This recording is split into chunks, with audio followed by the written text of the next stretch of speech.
The haunting history of the Tower of London. Constructed in the heart of London, on the banks of the River Thames, the Tower of London is a majestic fortress. It was established in 1066 during the Norman conquest of England. Like other haunted places with a history of fear and skullduggery, some people believe the tower haunts them. The majority of the ghosts are unlucky souls who had a death that was both untimely and, in many cases, unexpected. There was also a grisly bear-caused death. A trip to the Tower of London is an absolute necessity during your time in London, regardless of the presence of spooky ghosts. Here are 13 of the most commonly reported ghosts and spirits. We would appreciate it if you would give us a thumbs up and like this video, so that we may continue to submit videos on a regular basis. Number 13. Anne Boleyn. Among all the spirits who haunt the Tower of London, Anne is the most well-known and persistent. She was Henry VIII's second wife and the first woman he killed.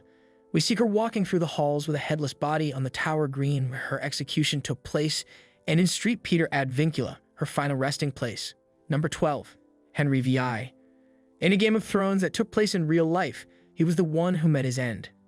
The House of York sentenced Henry VI to imprisonment during the War of the Roses, despite his eligibility to inherit both the English and French thrones. Shortly after Edward IV ascended to the throne in 1471, Henry VI suffered a stab wound while praying in Wakefield Tower.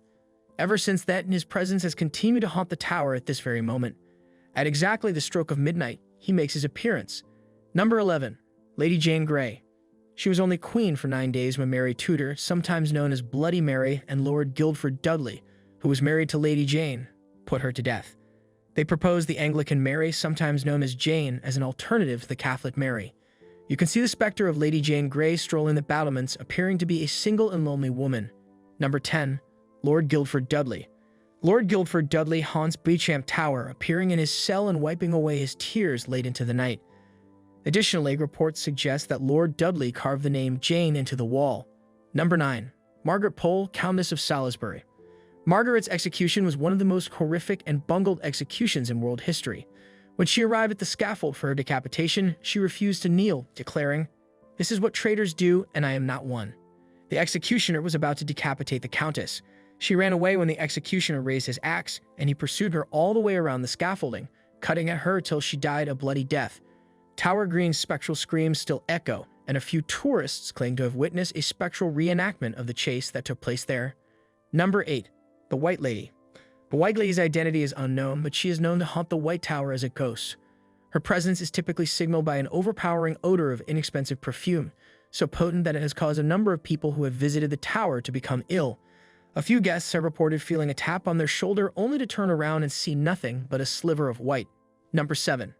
The Princes Edward V and Richard, Duke of York. Richard, Duke of Gloucester, Richard II, the uncle of these young princes, allegedly ordered their execution after imprisoning them in the Tower of London.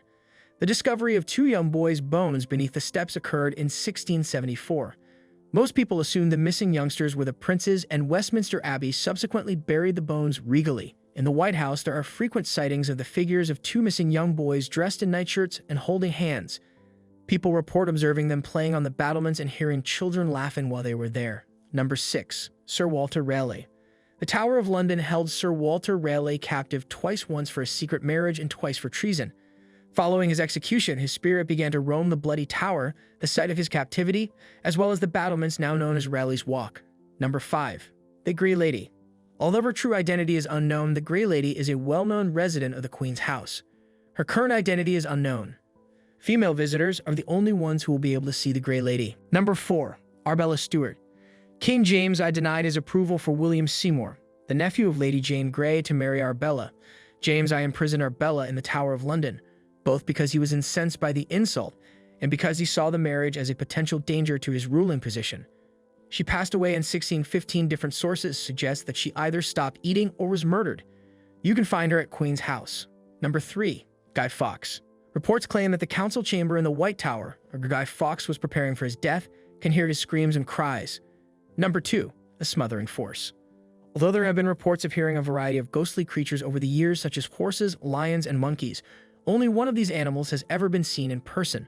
A security guard at the tower asserted that a spectral bear had charged him. Despite the guard's attempts to bayonet the animal, which persisted in its charge towards him, the sword ultimately penetrated it. They transported the guard to his quarters in a state of complete insanity, where he passed away 2 days later. Number 1. the grizzly bear. Although there have been reports of hearing a variety of ghostly creatures over the years, such as horses, lions, and monkeys, only one of these animals has ever been seen in person. A security guard at the tower asserted that a spectral bear had charged him. Despite the guard's attempts to bayonet the animal, which persisted in its charge towards him, the sword ultimately penetrated it. They transported the guard to his quarters in a state of complete insanity, where he passed away 2 days later. A new ruling elite forced the construction of the Tower of London upon the people of London as a symbol of oppression.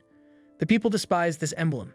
It was a prison from 1100 to 1952, however, it was not the building's primary function. Early on, it served as both a palace and a dwelling for the royal family. The 16th and 17th centuries saw the castle's most productive use as a jail.